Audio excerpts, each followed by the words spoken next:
Bueno, estimados alumnos, vamos a entrar de lleno en la primera clase de este último encuentro, de este tercer encuentro. El tema que nos ocupa es, vamos a darle una mirada al patrimonio bibliográfico y documental. Vamos a hablar en particular del libro antiguo. Y en la última clase también vamos a hacer un recorrido por las diversas formas en que se relacionó en la época colonial, en los primeros años de la independencia, el libro, la biblioteca y los usuarios, mirando las distintas instituciones que tenían bibliotecas y cómo esas bibliotecas se encontraban con el público, cómo los libros se encontraban con el público. Así que vamos a ver las diversas formas que adquirieron las bibliotecas en la época colonial en el Virreinato del Río de la Plata. Entonces, vamos a nuestra primera diapositiva. Vamos a tomar la mirada del investigador español Manuel José Pedraza Gracia, que hace todo un desarrollo de lo que significa el patrimonio bibliográfico y documental. En primer lugar, tenemos que decir, desde una raíz etimológica, que patrimonio proviene de patrimonium, del latín, y patrimonium proviene a la vez de pater, ¿sí? El cabeza de familia. Legalmente hablando, el patrimonio es un conjunto de bienes que heredamos a nuestros padres, ¿sí? Si eso lo trasladamos a una mirada social e histórica, el patrimonio histórico es el conjunto de testimonios que van a dar cuenta de la evolución cultural de un pueblo, ¿sí? En esa evolución cultural entran elementos científicos, artísticos y literarios. ¿De qué se compone el patrimonio? Bueno, en primer lugar de bienes muebles, ¿sí? Lo que se pueda rescatar de ellos, de bienes inmuebles, y de bienes inmateriales, que están relacionados con la historia y con la cultura del pueblo. Y merecen protección y defensas en particular, porque deben ser disfrutados por el pueblo, deben ser disfrutados por la ciudadanía, tanto ahora como las futuras generaciones.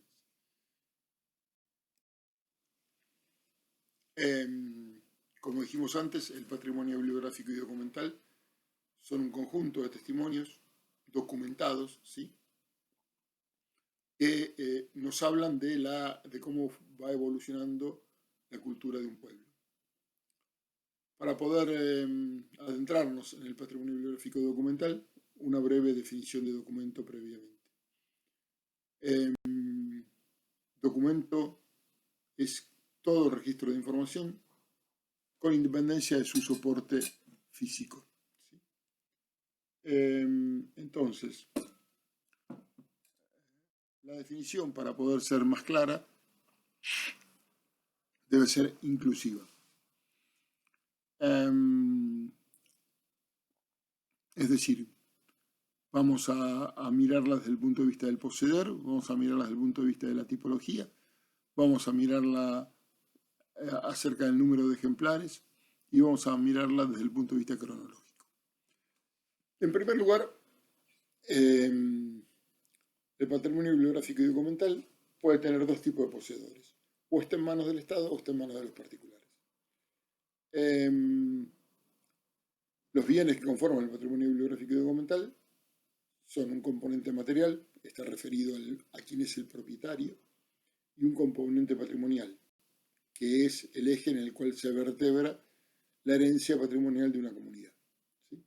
Es decir, lo que quiere decir con esto es que, aunque el poseedor de un bien que está dentro de la categoría de patrimonio bibliográfico y documental sea un particular, ese bien es parte del patrimonio, ¿sí? O sea, su propietario es un particular, pero siempre va a tener restricciones respecto al uso que le puede dar ese bien, si lo puede o no enajenar, si lo puede vender, si lo puede restaurar, etcétera, etcétera, etcétera. En relación a la tipología, bueno, ¿qué tipo de materiales incluyen ese patrimonio bibliográfico documental? Manuscritos, impresos, otras tipologías en función de distintos soportes, archivos de ordenador, grabaciones sonoras, fotografías, películas y todo lo que vaya a aparecer en soportes futuros. Con respecto al número de ejemplares que es necesario preservar, ¿qué número de ejemplares de la misma edición constituyen el patrimonio documental inalienable? ¿Qué número de ejemplares requieren un control especial? Bueno, en primer lugar, si el documento es inédito, hay que tener mucho cuidado con lo que se considera ejemplar único, ¿sí? Ahí la preservación tiene que tener va a ser un especial hincapié, porque el ejemplar único es justamente único, es irrecuperable, es irreemplazable. Con respecto a los materiales inéditos, ¿sí? Pero hay también materiales publicados, que puede haber de ellos ejemplares únicos o ejemplares múltiples, ¿sí? Con respecto al tema de la cronología, ¿qué fechas limitan la pertenencia de un documento al patrimonio bibliográfico documental? Acá quiero hacer un breve paréntesis. ¿Por qué me detuve en la legislación española? Bueno, porque la legislación española lo tiene bastante más claro. En cambio, la legislación argentina no hay una legislación que en concreto se refiera a la protección del patrimonio bibliográfico y desde qué fecha un documento se considera parte del patrimonio bibliográfico. Por eso está la aclaración en la legislación española. En la legislación española, el patrimonio documental refiere a los archivos, mientras que el patrimonio bibliográfico refiere a las bibliotecas. El patrimonio documental, todo documento de más de 100 años, en la legislación española ya puede ser parte del patrimonio documental. Y además, en la legislación española también se recomienda que los documentos de más de 40 años de asociaciones privadas, entidades y fundaciones sean preservados. Mientras que, ¿cuáles son los documentos a preservarse en las entidades públicas para la legislación española? Eso lo decide la administración pública. ¿Sí? En relación al patrimonio, eso en relación al patrimonio documental. En relación al patrimonio bibliográfico, las bibliotecas y colecciones bibliográficas de titularidad pública. ¿Sí?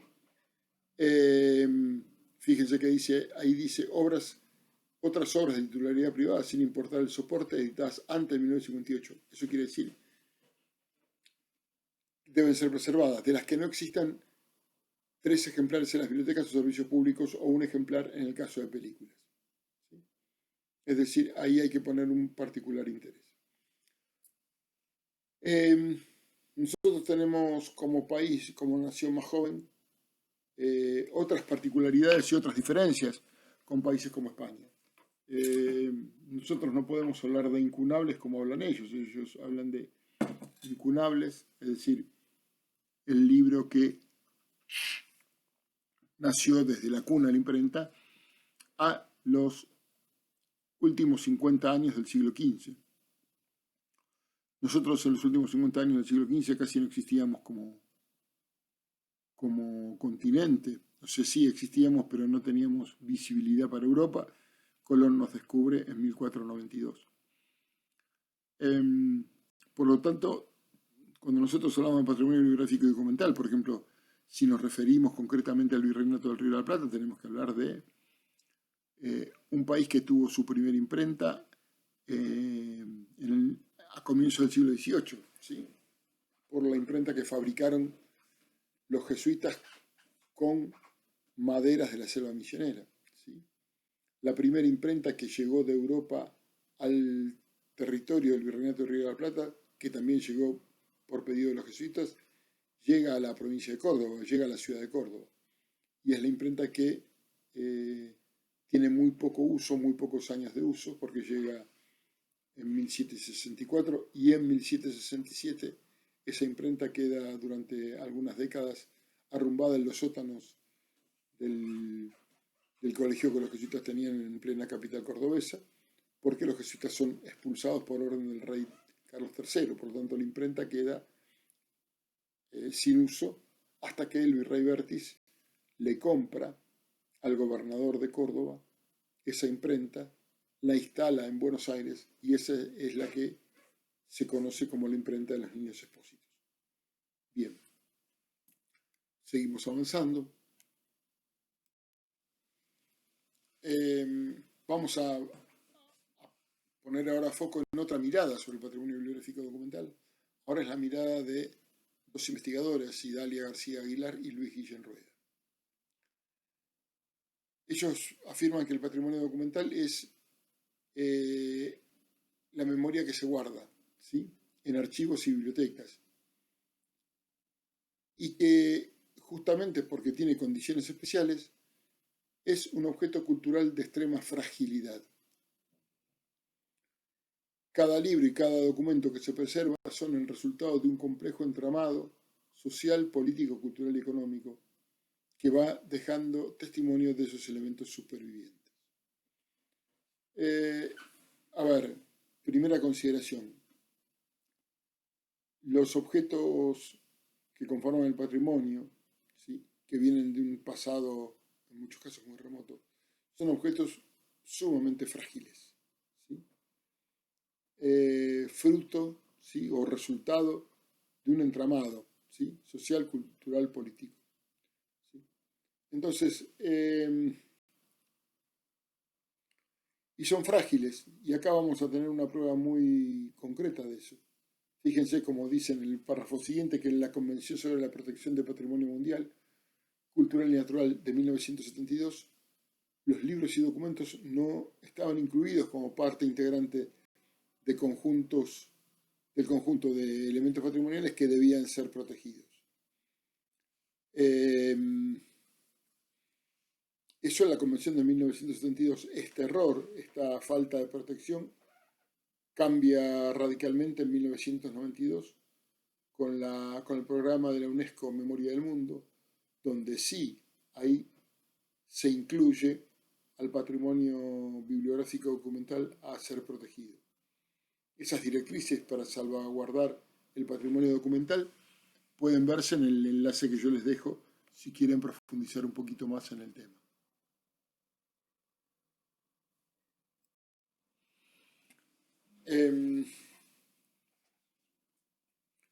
Además de la conservación de las colecciones,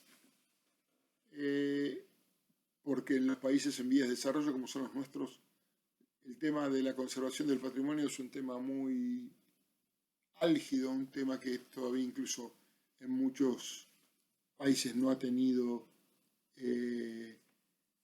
ni el tratamiento ni la difusión que el tema se merece.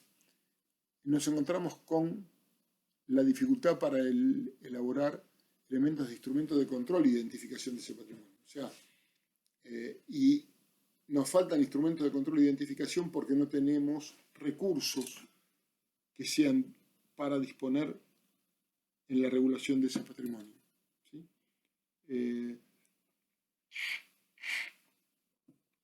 Cuando uno habla o dialoga con los gobiernos, con los distintos gobiernos, incluso con los gobiernos de tinte progresista, se da cuenta que lo urgente tapa lo necesario, ¿sí? El árbol tapa el bosque. Entonces, con esto no estoy diciendo que no haya que dar respuesta a aquellas cuestiones que son urgentes, por supuesto que sí. Pero al dar respuesta a esas cuestiones que son urgentes, se dejan de lado cuestiones que son de más largo aliento, pero que son necesarias y que hacen a la vida cultural de los pueblos. Esta dicotomía,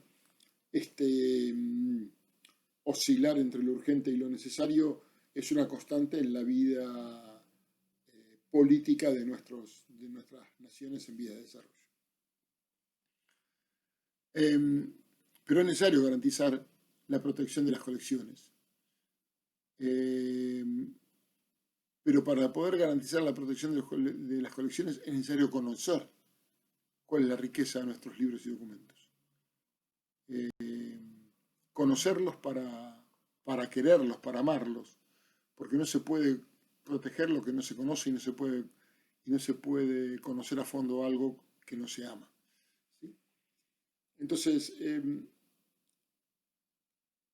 con muchísimo acierto, García Aguilar y Guillén Rueda afirman que hay un rasgo del patrimonio cultural que es inalterable, y ese rasgo es la importancia que tiene el patrimonio cultural en la construcción de la identidad colectiva. Cada sociedad establece y determina cuáles son los símbolos y significados de su cultura. ¿Sí? Símbolos y significados de la cultura que son esenciales, ¿sí? Y que además son originales y únicos porque de esa manera se distinguen de otras sociedades que pueden tener rasgos culturales semejantes, pero cada pueblo tiene rasgos identitarios que los hacen únicos y que además esos rasgos identitarios para cada generación van a tener un significado y una valoración propios. ¿Sí?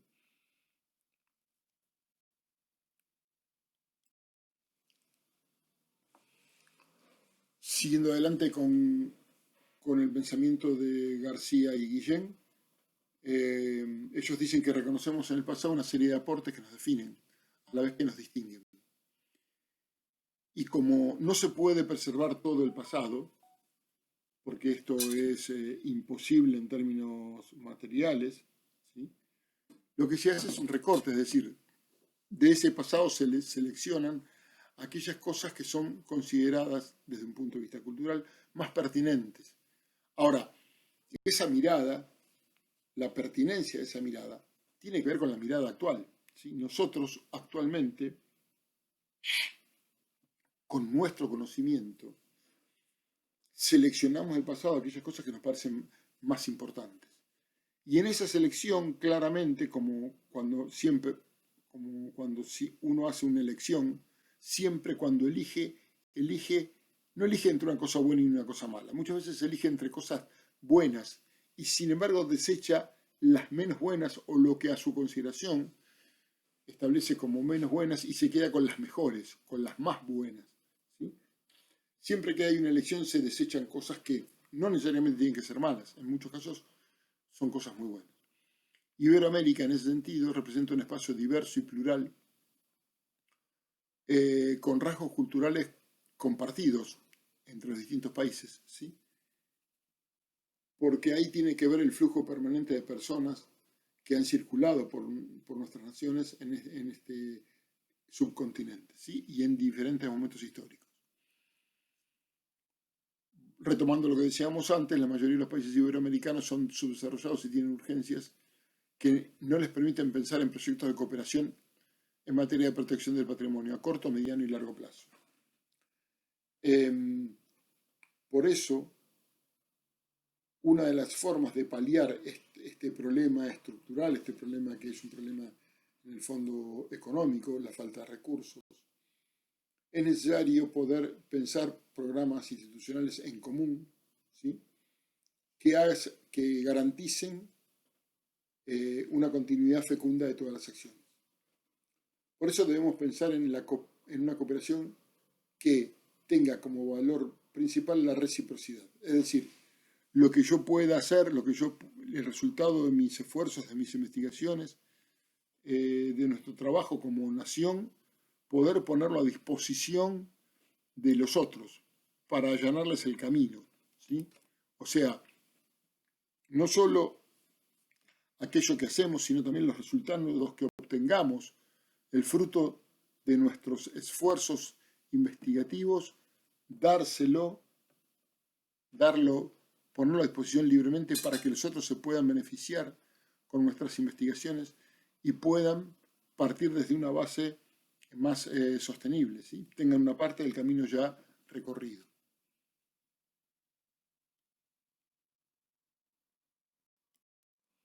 Bien. Ahora bien, conocer el patrimonio documental, el patrimonio bibliográfico y documental, es una tarea muy ardua porque confluyen múltiples disciplinas en ese conocimiento. Por lo tanto, en este último tiempo, fundamentalmente.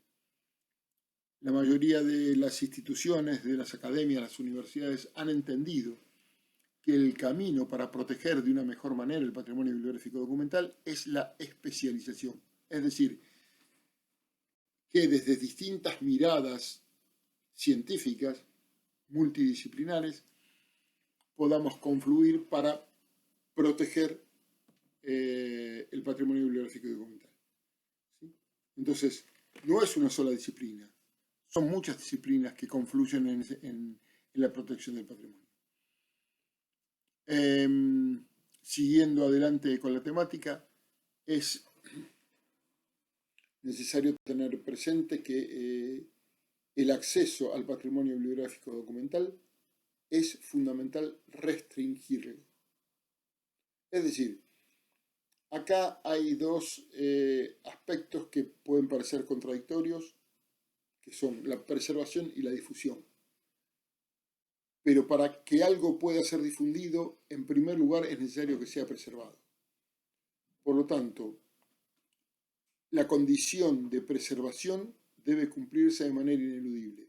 Primero preservo y después busco los mecanismos, busco los elementos, busco las formas que me permitan difundir ese patrimonio, poner ese patrimonio, una vez que está preservado, al servicio de toda la comunidad, al servicio de todos los ciudadanos, para que todos los ciudadanos puedan gozar, ¿sí?, los beneficios de ese patrimonio cultural. Pero,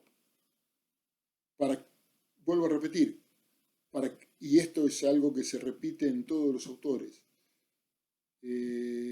nadie va a poner la difusión por encima de la preservación. Todo lo contrario, siempre primero se preserva, porque una vez que tengo el bien preservado, ahí puedo, usando las tecnologías más apropiadas, ahí puedo pensar en disponer de ese bien o su copia, ¿sí?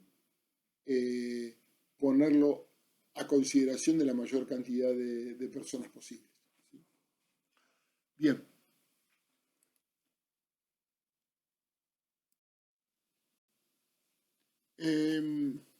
Ahora dijimos que el patrimonio bibliográfico y documental no estaba solamente en manos del Estado, sino que hay mucho de ese patrimonio que está dentro de espacios privados, es decir, está en manos privadas. Y está bien que haya participación de actores privados en la preservación del patrimonio bibliográfico y documental, sí, está muy bien. A ver, para que... Voy a poner un único ejemplo. Hay un libro que se llama De la diferencia entre lo temporal y lo eterno, que fue uno de los primeros libros que fue impreso en las prensas de las misiones jesuíticas, que como dijimos hace unos instantes, fue la primera imprenta del Virreinato de Río de la Plata y fue hecha con maderas de nuestra región, ¿sí?, con maderas de la selva misionera, ¿sí? Y ese libro, que fue escrito por el padre Juan Eusebio Nierenberg, de la diferencia entre lo temporal y lo eterno, fue un libro que se publicó en primer lugar en Alemania. Pero como el padre Nierenberg, que era un jesuita, fue enviado a las misiones, ¿sí?, fue enviado a América, el padre Nierenberg, que se supone participó de la construcción de la imprenta, vieron con buenos ojos realizar una copia de ese libro en las imprentas de las misiones guaraníticas. Bien, por supuesto, si estamos hablando de un libro que del 1700 a la actualidad ha tenido, digamos, muchos avatares, ¿no? En conclusión, al año 2020, la edición americana de la diferencia entre lo temporal y lo eterno, se conocen 2 ejemplares, ¿sí? Y déjenme decirles que un ejemplar está en un museo municipal de Luján, ¿sí?, y el otro ejemplar está en manos de los sucesores de un coleccionista privado llamado Horacio Porcel.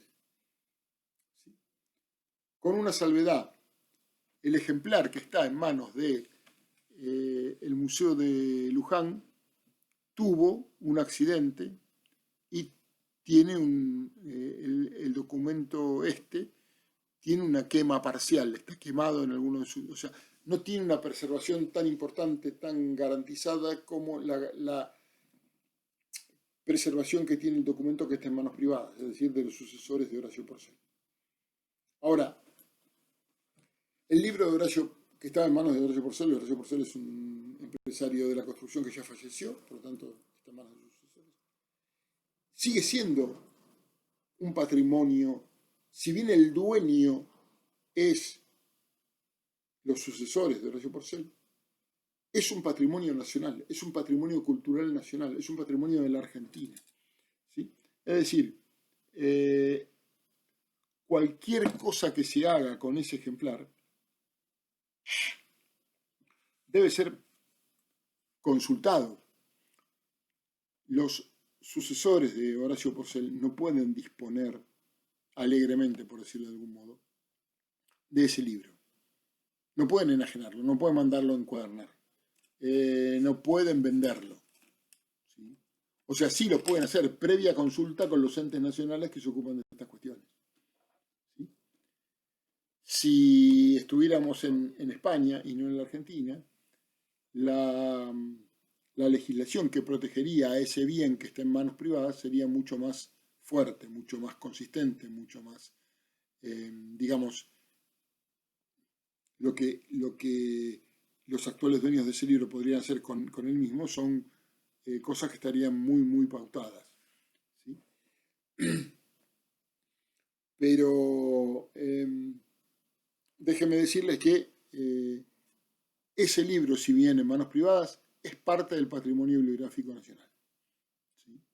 Y así como ese libro, tantos otros libros, pinturas, dibujos, fotografías, y cualquier otro bien cultural, cualquier otro documento, como veíamos la concepción de la palabra documento, que pertenece al acervo cultural de los argentinos. Son bienes que tienen que estar tutelados por el Estado. Son bienes inalienables, inembargables e imprescriptibles, ¿sí? Lo que quiero decir con todo esto, no se puede transformar la naturaleza social de la cultura.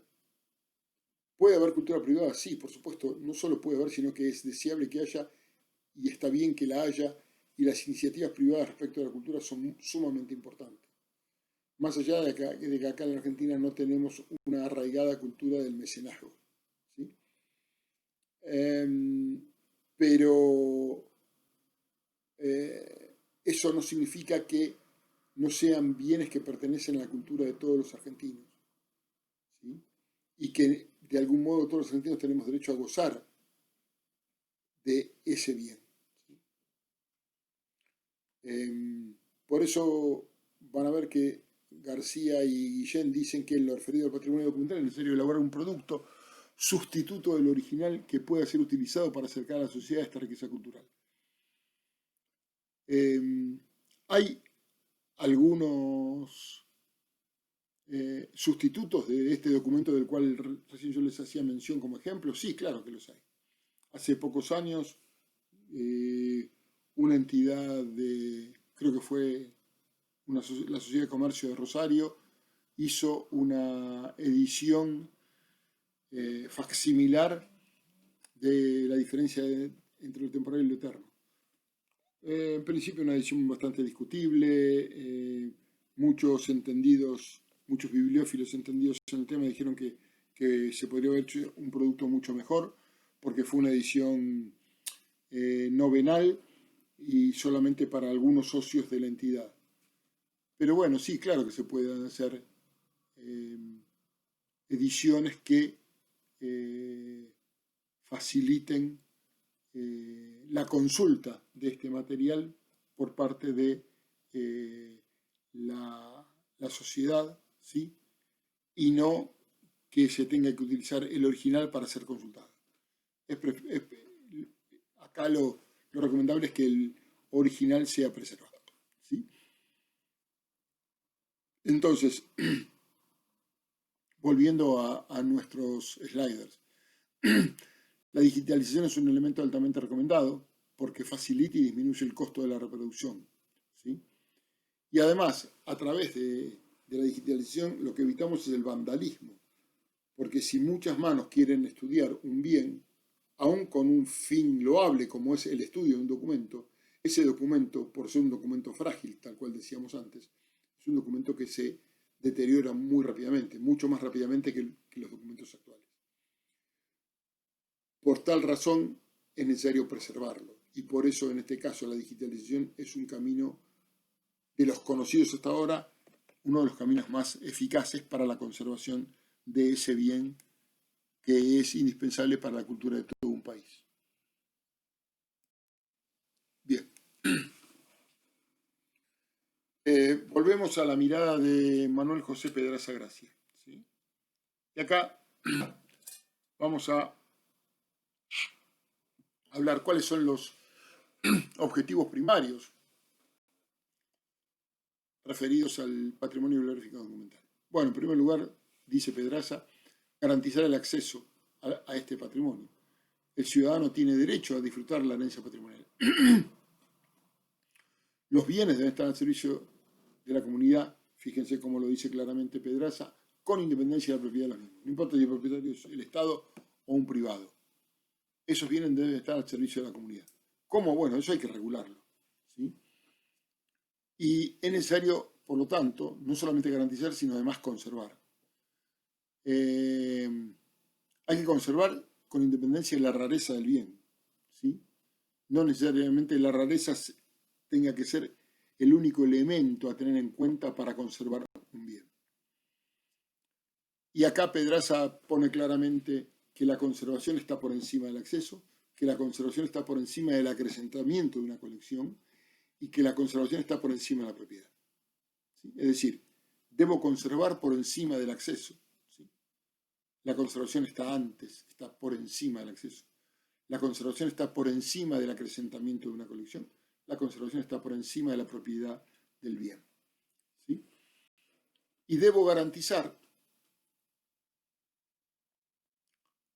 a este patrimonio bibliográfico y documental de la expoliación.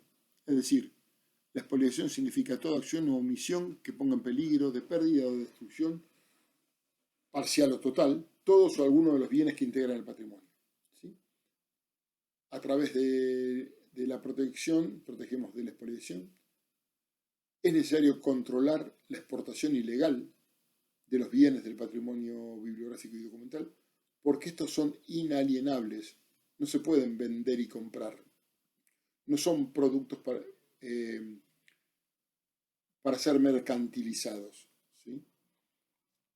Es necesario cuando el bien lo requiera, poder tener una política de restauración sobre ellos. Es decir, ¿para qué? Para volver a recuperar los valores del patrimonio, ¿sí? Porque de esa manera, a través de la restauración, recuperamos su integridad textual y documental. Es necesario enriquecer y fomentar el patrimonio bibliográfico a través de políticas de adquisición, medidas fiscales y potenciación del mecenazgo. Es decir, ¿qué quiere decir esto? Bueno, el Estado tiene que tener una política de adquisición. ¿Para qué? Para completar las colecciones, para que el patrimonio bibliográfico documental no esté incompleto, sino que esté completo. Y para eso debe tomar las medidas fiscales necesarias para poder adquirir esos bienes, ¿sí? Debe protegerlos a través de medidas fiscales, eliminando algunos impuestos, algunas trabas que distorsionen la protección de ese patrimonio o que menoscaben la protección del patrimonio. Y además debería, esto es algo que no se ha podido conseguir todavía en el país, potenciar el mecenazgo. Es decir, que actores privados a través de exenciones impositivas puedan poner ese dinero que no va al fisco a través de impuestos, pueda ir para la restauración, para la compra, para la protección del patrimonio bibliográfico y documental.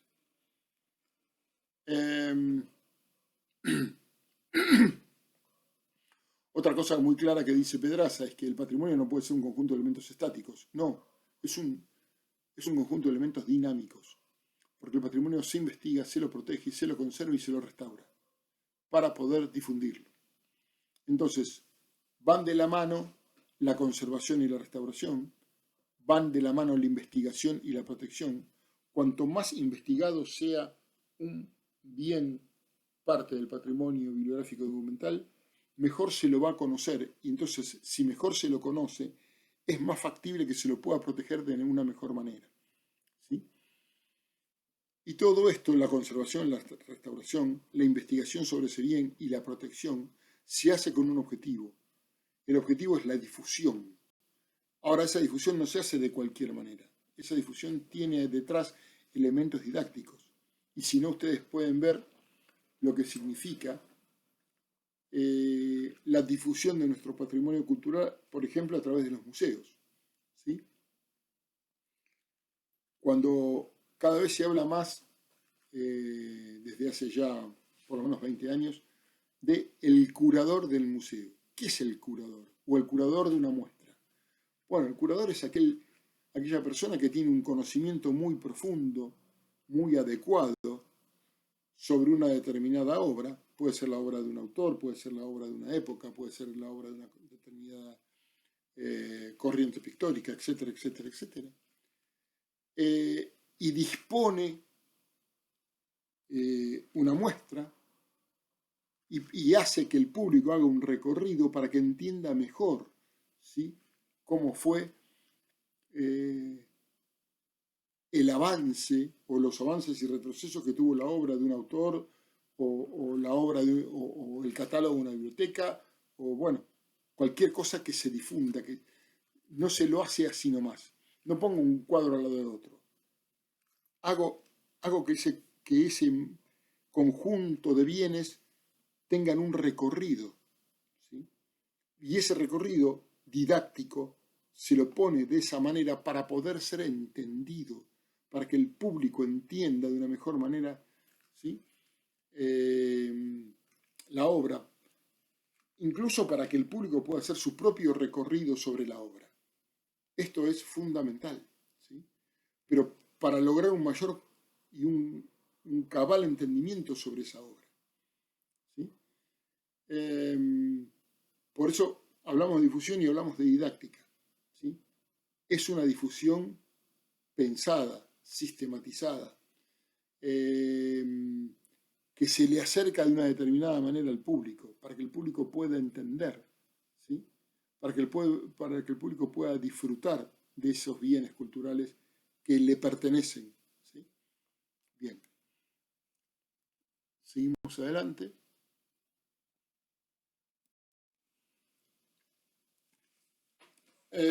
Pedraza plantea una serie de herramientas, ¿sí?, que deben ser utilizadas para poder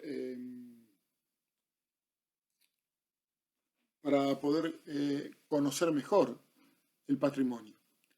La primera herramienta de la que habla Pedraza y que nos parece fundamental es los censos. No los censos poblacionales, sino los censos de las obras que conforman el patrimonio bibliográfico y documental.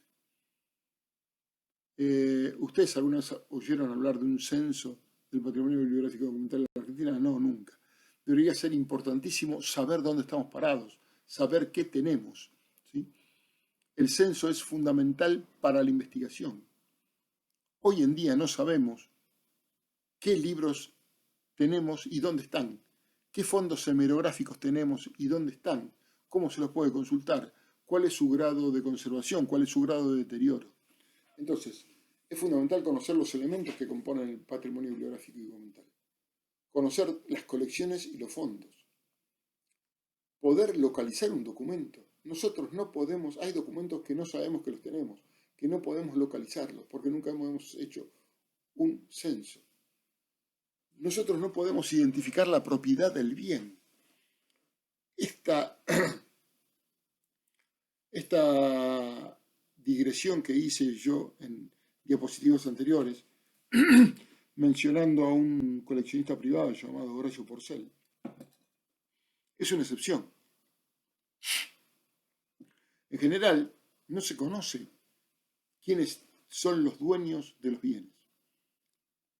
Ahora, los bienes tienen dueños y muchos de esos bienes están en nuestro país. Ahora, lo que nos sucede es que no sabemos quiénes son los propietarios de esos bienes. Ahora no queremos conocer los propietarios de los bienes para que el Estado les expropie esos bienes. No es esa la intención. La intención es conocer los bienes para poder ponerlos a disposición de toda la población, ¿sí? Para saber cómo está ese bien, para saber su grado de deterioro, ¿sí? O su grado de restauración, ¿sí? O de conservación. Y además porque es necesario, como dice Pedraza, gestionar las obras, colecciones y fondos privados que se han de incluir en el patrimonio bibliográfico documental. Y otra cosa muy importante, si no sabemos qué bienes tenemos, no podemos detectar qué lagunas tenemos en el patrimonio bibliográfico y documental. Si no sabemos qué tenemos, no conocemos qué nos falta, y al no conocer qué nos falta, no sabemos cómo llenar eso que nos falta. ¿Sí? Es un círculo vicioso, terrible. Si lo pensamos desde el punto de vista de nuestra cultura, es terrible. No porque las instituciones no hagan cosas por preservar sus fondos documentales. Claro que hacen cosas, y muchas y muy buenas, y excelentes. El problema es que A lo hace por su cuenta, B lo hace por su cuenta, C lo hace por su cuenta, y no tenemos la información de lo que dispone A, de lo que dispone B, de lo que dispone C. Esto es lo grave. ¿Sí? Y a río revuelto ganancia de pescadores. Es decir, hay un montón de gente que está dispuesta a seguir rapiñando ese patrimonio bibliográfico y documental justamente porque el Estado no tiene una respuesta como tal, una respuesta colectiva, una respuesta completa respecto de qué tenemos, qué nos falta, cómo podemos completar las colecciones, cómo podemos conservar, cómo podemos difundir, cuánto de personal especializado hay, cuántos recursos están destinados para proteger esos bienes pertenecientes al patrimonio documental y bibliográfico. ¿Sí? Bien. Entonces, ¿cuáles son los deberes y las atribuciones del Estado respecto del patrimonio bibliográfico y documental? Bueno, proteger ese patrimonio de exportación y expoliación. Es decir, que no se lo pueda sacar del país y que no se lo pueda maltratar, que no se lo pueda expoliar. El Estado debe garantizar la conservación del patrimonio bibliográfico y documental. El Estado debe promover el enriquecimiento, es decir, llenar las lagunas. Pero vuelvo a decir, para poder llenar las lagunas hay que conocer cuáles son las lagunas existentes. El Estado debe fomentar y tutelar el acceso de los ciudadanos al patrimonio bibliográfico y documental. Ustedes piensen esto. Nuestros museos, la mayoría de ellos son gratis, ¿sí? Los museos nacionales son gratis. Es decir, desde las políticas de museos, ¿sí? Como por ejemplo una política es la Noche de los Museos, ¿sí? Se fomenta y se tutela el acceso de los ciudadanos al patrimonio artístico. ¿Sí?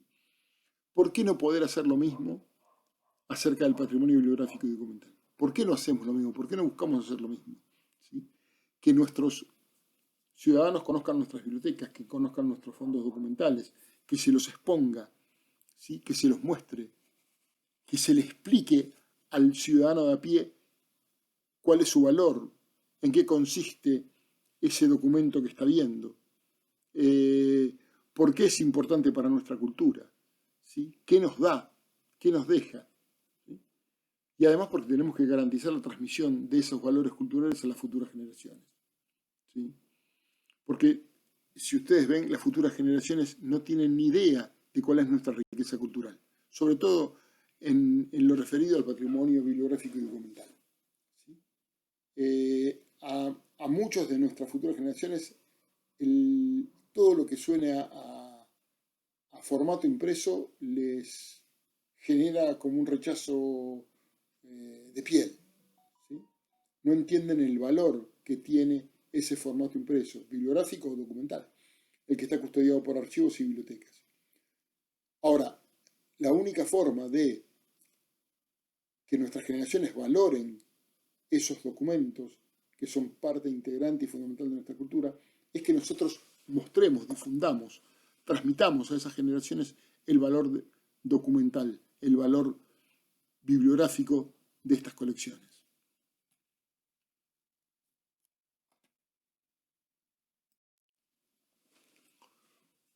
Bueno, así como hablamos de los deberes y las atribuciones del Estado, vamos a hablar de los deberes y atribuciones de los propietarios privados, ¿sí?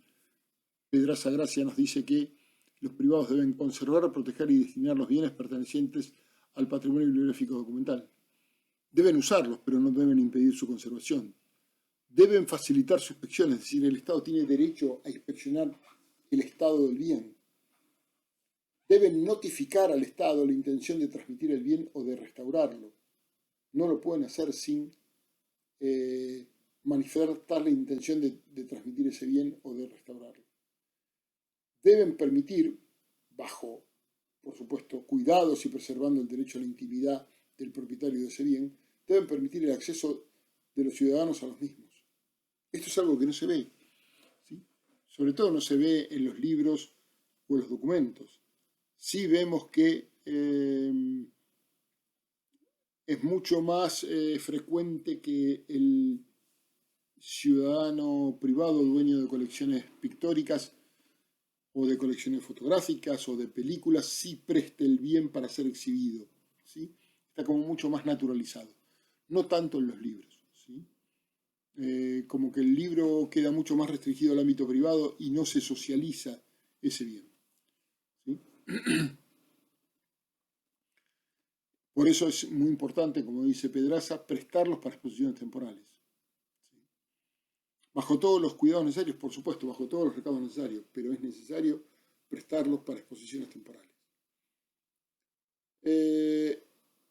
Y entonces Pedraza dice que uno de los objetivos primordiales que les van a permitir poner en valor los bienes de ese patrimonio bibliográfico y documental es poder entender el valor, hacer una apuesta en valor de esos bienes. ¿Cómo valoramos los bienes si no sabemos que los tenemos? ¿Sí?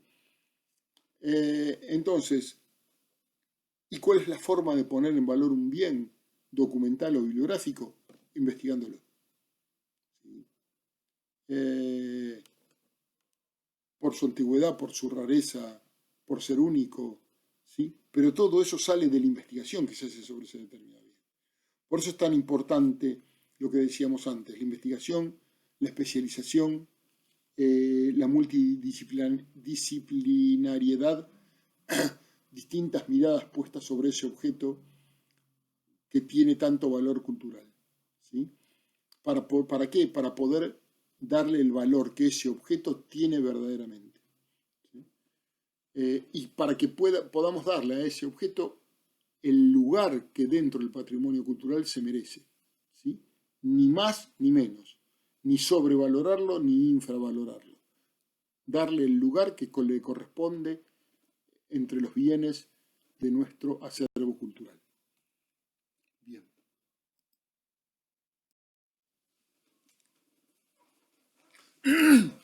¿Cuáles son los valores del patrimonio bibliográfico y documental? Bueno, Pedraza Gracia enumera una serie de valores y vamos a ir viendo cada uno de ellos para ir también cerrando esta clase. El valor pedagógico. El patrimonio bibliográfico y documental tiene un valor pedagógico que se materializa en la transmisión de las experiencias pasadas y los conocimientos que se generaron en el pasado y son usados en el presente. Las sociedades que desconocen el pasado están condenadas a repetirlo.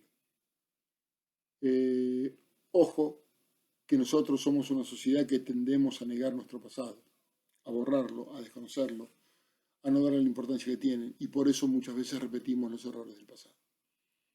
Como corolario de este valor pedagógico, dice Pedraza, el documento escondido no cumple su función patrimonial. Claro. Y Argentina tiene muchísimos documentos escondidos, ¿sí? Que no tienen difusión, que no se conocen, que están, pero que los conocen un grupo muy pequeño, ¿sí? Que el Estado no los reconoce como tales. Otro valor de los que nos habla Pedraza es el valor selectivo. De esto ya hablamos en las primeras diapositivas. ¿Qué queremos decir con esto? Bueno, lo que queremos decir es que no todo lo que un pueblo recibe como legado cultural es preservado. No todo tiene que ser preservado. Se preserva solamente una parte, aquello que actualmente se considera lo más importante. Una parte de los bienes culturales cumplen su ciclo vital y se destruyen. No porque uno los quiera, a veces los destruyen agentes externos. La mano del hombre, el fuego, el agua, los insectos, etc. Pero bueno, el paso del tiempo también destruye los bienes. Pero es es el Estado hoy en día el que determina el valor de un documento, y ese valor es un valor selectivo porque se elige algunos documentos para preservar y otros no se preservan. De todas maneras, Pedraza dice como corolario que un documento es trascendente por su mera supervivencia. Es decir, un documento que ha podido trascender el paso del tiempo, esa trascendencia lo es importante, ¿sí? En muchos casos. El valor ideológico. Por supuesto, la ideología lo impregna todo, incluso la cultura. Y esa ideología del patrimonio bibliográfico documental es lo que hace que es la causa principal de su preservación o su destrucción, ¿sí? Hemos visto a lo largo de las generaciones que hay un montón de materiales que eran valiosísimos y que por razones ideológicas, de anteojeras ideológicas, se han destruido. Y otros materiales que no eran para nada importantes, pero justamente también por una mirada ideológica sobre ese documento, se lo ha preservado. El corolario de este valor ideológico es que el documento en sí mismo trasciende su contenido. Seguimos viendo los valores del patrimonio bibliográfico y documental. El valor de consenso. Como el patrimonio bibliográfico y documental no puede ser conservado íntegramente, debe seleccionarse una parte, de acuerdo a criterios consensuados. Es decir, aquellos que se consideran los especialistas deben consensuar, ¿sí?, con la mirada lo más amplia posible, cuáles son aquellos documentos que van a pervivir y cuáles son aquellos documentos sobre los cuales no se va a hacer un trabajo de conservación o de preservación. Por eso el corolario es que el documento que pervive, normalmente fue seleccionado para ello. Es decir, el documento que se restaura, el documento que se conserva, ese documento es un documento que claramente fue seleccionado para hacer una tarea de preservación, ¿sí? El valor de progreso es otro valor que pone en el tapete Pedraza Gracia. Ese valor de progreso significa que la investigación sobre el patrimonio bibliográfico documental produce nuevo conocimiento. Esto es importantísimo, ¿sí? Cuando nosotros investigamos sobre el patrimonio bibliográfico y documental, como toda investigación científica, producimos nuevo conocimiento. Por eso un documento, dice Pedraza, tiene sentido si se lo investiga y si se lo consulta, ¿sí? Si el documento queda arrumbado en el fondo de una estantería, no tiene ningún valor. Por eso es que es tan lamentable que haya tantos documentos importantes arrumbados en el fondo de una estantería y que no se los consulte, no se les investiga, no se sepa cuál es el valor que tienen. Y hay miles y miles de documentos a los cuales les pasa eso en la Argentina, ¿sí? El valor estético. Por supuesto que también cuenta acá la materialidad del documento o del libro. Su ilustración, su tipografía, su encuadernación. Y el documento posee siempre información estructural, dice Pedraza, y en ocasiones de interés estético. Claramente, aquel documento que les mencionaba antes, que está en manos de los sucesores de Horacio Porcel, el coleccionista privado, es un documento que tiene un valor estético. Más importante aún que el valor estético que tiene ese mismo documento que está conservado en el Museo de Luján, porque el que está conservado en el Museo de Luján está parcialmente deteriorado, mientras que el de Porcel se conserva íntegro. ¿Sí? Entonces, ahí hay un valor estético, porque el de Porcel tiene todas las láminas, tiene todas las ilustraciones, está completo, está entero, está íntegro. ¿Sí? Entonces, es un elemento a tener muy presente. Y creo que estamos llegando al final. El valor histórico. El valor histórico es un valor consustancial del patrimonio. Y puede tener una doble vertiente, según Pedraza. Tiene valor histórico como objeto en sí mismo o tiene valor histórico en función de su procedencia. Es decir, es históricamente valorable porque ese objeto es un objeto histórico, o es históricamente valorable porque procede de un lugar, de una situación histórica importante para esa nación. ¿Sí? Por eso, dice Pedraza, un documento adquiere su sentido en su contexto histórico, claramente. ¿Sí? Un valor identitario. El patrimonio bibliográfico y documental tiene un componente rememorativo. ¿Por qué? Porque nos permiten recordar los momentos históricos más destacados. ¿Sí? Ese documento, dice Pedraza, como corolario, identifica a los contemporáneos. ¿Sí? Porque les recuerda su identidad, les recuerda su procedencia, de dónde venimos, cuáles son nuestras raíces. Nos identifica. ¿Sí? Por último, el patrimonio, bibliográfico y documental tiene un valor integrador. Porque el alcance del concepto del patrimonio es integral. No solo abarca los objetos, sino también su entorno e integra objetos de muy diversa naturaleza. Un documento, como corolario dice, un documento se entiende mejor en su entorno y a la inversa. O sea que el entorno explica un documento. La bandera creada por Belgrano se entiende si vemos el momento histórico donde se hace la jura de la bandera.